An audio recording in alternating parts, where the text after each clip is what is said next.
कबड्डी, जिसे एक समय पे काफी लिमिटेड प्लेयर्स ही एज अ करियर ऑप्शन चुना करते थे, लेकिन प्रो कबड्डी लीग के आने के बाद सभी प्लेयर्स इस खेल में अपना करियर बनाना चाहते हैं, और बनाया भी क्यों ना। आखिर पीकेएल के बढ़ते ग्रोथ एंड क्रेज की वजह से प्रीवियस कुछ ईयर से हमें पीकेएल ऑक्शन में न जाने कई करोड़पति देखने को मिले हैं, लेकिन आखिर इतने बड़े अमाउंट पे करने के बाद भी क्या वो खिलाड़ी अपने नेम के साथ जुड़े मोस्ट एक्सपेंसिव प्लेयर के टाइटल और प्राइस टैग को जस्टिफाई कर पाए हैं? वेल, आज हम इस वीडियो में पीकेएल सीजन 1 से लेकर पीकेएल सीजन 11 के मोस्ट एक्सपेंसिव प्लेयर और उनके स्टैट्स के बारे में जानेंगे कि आखिर वो अपने प्राइस टैग को जस्टिफाई कर पाए हैं या नहीं। साल 2014 में जब प्रो कबड्डी लीग स्टार्ट हुआ था तो इंडिया की इंटरनेशनल स्क्वाड ही कबड्डी के लिए वर्ल्ड वाइड फेमस थी, जिसमें अनूप कुमार, राकेश कुमार, मंजीत चिल्लर और जसबीर सिंह की पॉपुलैरिटी बाकी खिलाड़ियों में से सबसे ज्यादा थी। और 2014 में जब पीकेएल का पहला ऑक्शन हुआ तो राकेश कुमार को पटना पायरेट्स ने 12.80 लाख देकर अपनी टीम में शामिल किया, और इसी के साथ राकेश कुमार पीकेएल सीजन 1 के सबसे एक्सपेंसिव प्लेयर और एक्सपेंसिव कैप्टन रहे। और इस प्राइस टैग के साथ राकेश कुमार ने अपनी टीम पटना पायरेट्स को पीकेएल के फर्स्ट सीजन में ही प्लेऑफ्स के लिए क्वालिफाई करवाया, जिस बीच राकेश 16 मैचेस में 99 पॉइंट स्कोर करके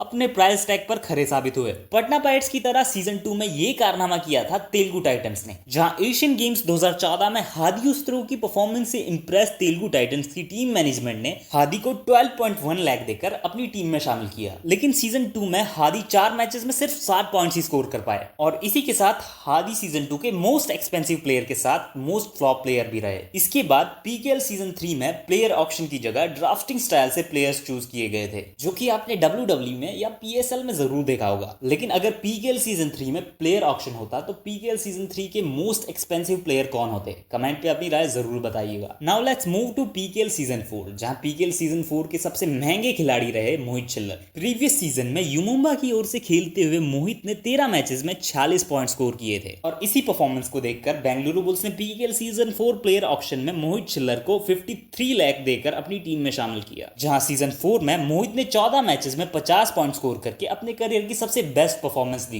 एंड श्योरली मोहित ने अपने मोस्ट एक्सपेंसिव प्लेयर के टाइटल और प्राइस टैग को अच्छे से जस्टिफाई कर दिखाया। जहां इसके बाद पीकेएल सीजन 5 के ऑक्शन में कुछ चेंजेस नजर आए, जहां 4 नई टीम के आने की वजह से पीकेएल में प्लेयर्स की संख्या और भी ज्यादा बढ़ गई थी। जहां इस सीजन के मोस्ट एक्सपेंसिव प्लेयर थे नितिन तोमर, जिनका प्रीवियस सीजन कुछ खास नहीं था, जिसमें नितिन ने अपने प्रीवियस सीजन में 2.5 रेट पॉइंट की एवरेज से 12 मैचेस में सिर्फ 34 पॉइंट ही स्कोर किए। तो आखिर सवाल ये आता है कि इतने बिलो द एवरेज स्टैट्स के बाद भी कोई प्लेयर कैसे ही मोस्ट एक्सपेंसिव प्लेयर बन सकता है? वेल, अगर आपको ये बात पता ना हो कि पीकेएल सीजन 4 के खत्म होने के बाद कबड्डी वर्ल्ड कप 2016 में नितिन तोमर ने क्रूशियल मोमेंट्स पे भी इंडिया को हारने से अकेले ही संभाला था, और नितिन की इन्हीं इंटरनेशनल परफॉर्मेंस की वजह से उन्हें सीजन 5 में 93 लाख पे यूपी योद्धास ने अपनी टीम में शामिल किया, जहां इस सीजन नितिन ने 20 मैचेस में 167 रेट पॉइंट्स, 10 टैकल पॉइंट्स और 7 सुपर 10 स्कोर करके अपने करियर की सबसे बेस्ट परफॉर्मेंस देते हुए अपने प्राइस टैग को भी जस्टिफाई किया। पीकेएल सीजन 6 के आते आते कबड्डी में काफी ज्यादा ग्रोथ देखने को मिली, जहां सीजन 6 में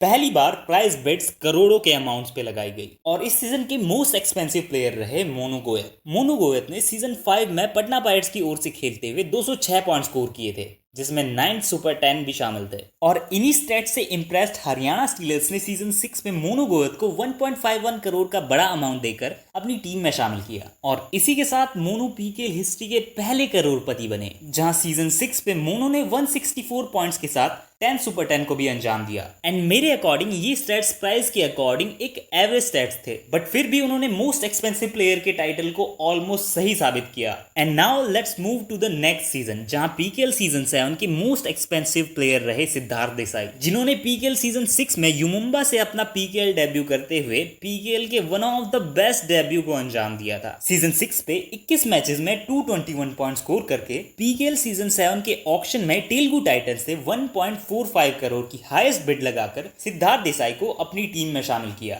जहां सीजन 7 में सिद्धार्थ ने 22 मैचेस में 220 पॉइंट्स के साथ 10 सुपर 10 भी स्कोर किए, और अपने प्राइस टैग को जस्टिफाई करने में बिल्कुल सही साबित हुए। एंड नाउ फाइनली 7 सीजन के बाद पीकेएल सीजन 8 के हाईएस्ट पेड प्लेयर रहे थे the one and only Pradeep Narwal. और अगर हम इनके प्राइम एरा की बात करें तो पटना पायरेट्स अगर प्रदीप नरवाल को पहले ही रिलीज कर देती तो प्रदीप नरवाल श्योरली पीकेएल के हाईएस्ट पेड प्लेयर बनते ही बनते। सीजन 7 में 22 मैचेस में 304 पॉइंट हासिल करने के बाद सीजन 8 ऑक्शन में प्रदीप नरवाल को यूपी योद्धास ने 1.65 करोड़ में अपनी टीम में शामिल किया और सीजन 8 पे यूपी योद्धास से खेलते हुए प्रदीप नरवाल वो कमाल नहीं कर पाए जो उन्होंने काफी सालों से पटना पायरेट्स के लिए किया था। बट स्टिल प्रदीप नरवाल ने सीजन 8 पे 24 मैचेस में 188 पॉइंट स्कोर करके अपने प्राइस टैग को जस्टिफाई करा। सीजन 9 में पहली बार ऑक्शन में प्लेयर्स के लिए बोली 2 करोड़ तक पहुंच गई और सीजन 9 में तमिल तलाईबाज ने पवन सहरावत को 2.26 करोड़ में अपनी टीम में शामिल कर लिया एंड ये बाय अनफॉर्चुनेटली पीकेएल हिस्ट्री का सबसे वर्स्ट बाय बनकर रह गया। सीजन 8 पे जहां पवन ने 24 मैचेस में 320 पॉइंट स्कोर किए थे, वहीं सीजन 9 में पवन लीग स्टेज के पहले मैच पे इंजर्ड हो चुके थे एंड पूरी सीजन 1 पॉइंट स्कोर करने के बाद पवन एक फ्लॉप एक्सपेंसिव प्लेयर रहे। बट अपने प्राइस टैग को जस्टिफाई करने के लिए पवन को सीजन 10 में एक और मौका मिला and again Pawan PKL season 10 and rest of PKL history के हाईएस्ट पेड प्लेयर बने, जिन्हें सीजन 10 में तेलुगु टाइटंस ने 2.65 करोड़ में परचेज किया एंड इस सीजन पवन ने 21 मैचेस में